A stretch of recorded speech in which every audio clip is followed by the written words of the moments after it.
Sadarkah Anda bahwa kehidupan positif dan negatif itu beriringan? Ketika misalnya Anda ingin memiliki tubuh ideal, maka Anda harus menjalani kehidupan yang menantang seperti menjaga pola makan, ke gym, dan sebagainya. Begitupun sebaliknya.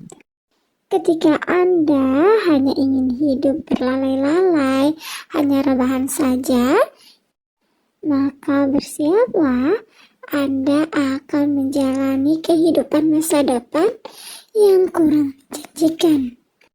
Selamat datang kembali di buku Sebuah Seni untuk Bersikap Bodoh Amat. Kali ini kita akan melanjutkan kesimpulan dari halaman 42. Pada halaman ini, Anda akan bertemu dengan subjudul yang berjudul Pilih Medan Juang Anda. Ketika Anda menghayalkan suatu kenikmatan, maka cobalah pikirkan apakah Anda menyukai proses sebelum munculnya kehayalan itu. Maksudnya bagaimana?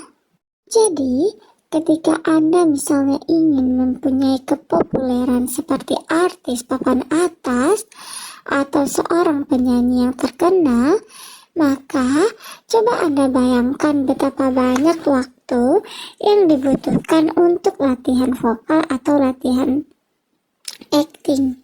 Tidak hanya itu, untuk melakukan sebuah fanmeet ataupun sebuah konser, Anda tidak hanya mendatangi konser tersebut di hari H, melainkan Anda harus memperjuangkan teman band Anda atau lawan main Anda, kemudian alat-alatnya atau kosmetik Anda ataupun segala pakaian Anda. Semuanya harus diperjuangkan.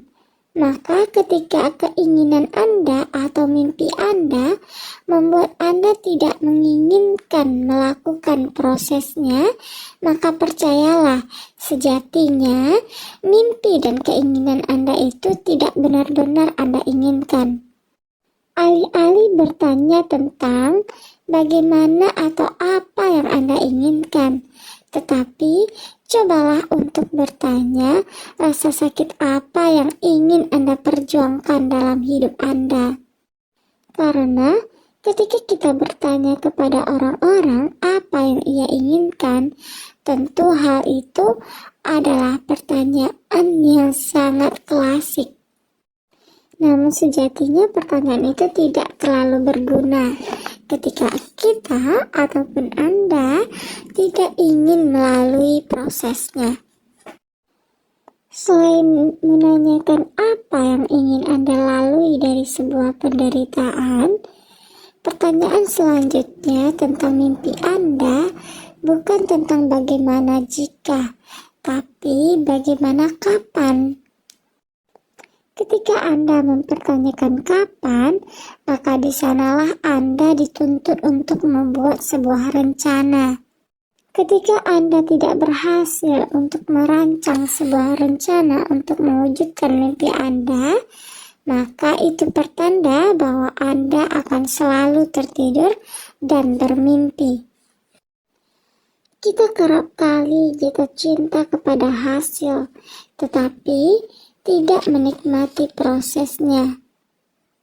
Seharusnya dari sini kita menyadari bahwa saya pikir saya menginginkan sesuatu, namun pada kenyataannya tidak, karena saya tidak memperjuangkannya. Itu sebabnya ada ungkapan no pain no gain. Tidak ada yang bisa didapatkan tanpa perjuangan. Ini adalah sebuah komponen hidup yang paling sederhana dan harus kita pahami. Pada halaman 49, Anda akan bertemu dengan bab baru yang berjudul Anda tidak istimewa. Di dalam bab ini, Anda akan disuguhkan dengan kisah seorang Jimmy yang begitu percaya diri dengan dirinya. Namun, jika dilihat dari kacamata orang lain, dia hanyalah seorang pembual. Memang ucapannya baik, memang ia penuh dengan hal-hal positif.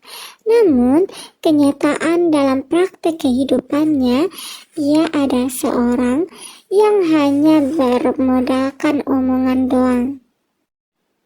Dan sangat disayangkan, bahkan dirinya sendiri tidak menyadari bahwa kehidupan yang ia jalani berbeda dengan apa ungkapan-ungkapan positif yang sering ia keluarkan.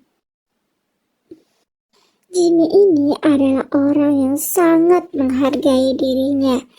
Ketika ia mencoba untuk menghubungi seseorang dan ternyata orang itu menghindarinya karena sikapnya, ia malah merasa orang tersebut merasakan kerugian karena tidak menerima panggilannya.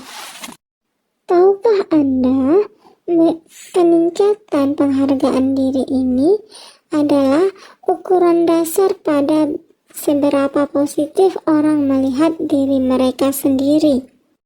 Memang berpikir tentang diri yang positif, tentang kepercayaan diri yang tinggi adalah baik. Namun, kita harus tetap memiliki ukuran yang akurat dan benar dalam menghargai diri kita.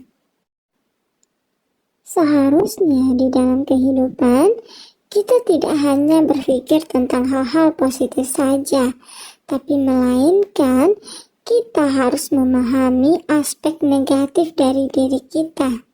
Mengapa begitu? Karena aspek negatif akan memberikan aspek positif. Maksudnya bagaimana? Contoh negatifnya saja ketika Anda mengetahui bahwa Anda telah gagal, maka di situ akan muncul aspek positif. Misalnya, dengan kegagalan itu, Anda malah semakin konsisten dalam usaha Anda. Atau, dengan kegagalan itu, Anda akan mulai merancang rencana baru agar tujuan Anda tercapai. Terima kasih. Maka selamat menunggu ringkasan halaman selanjutnya.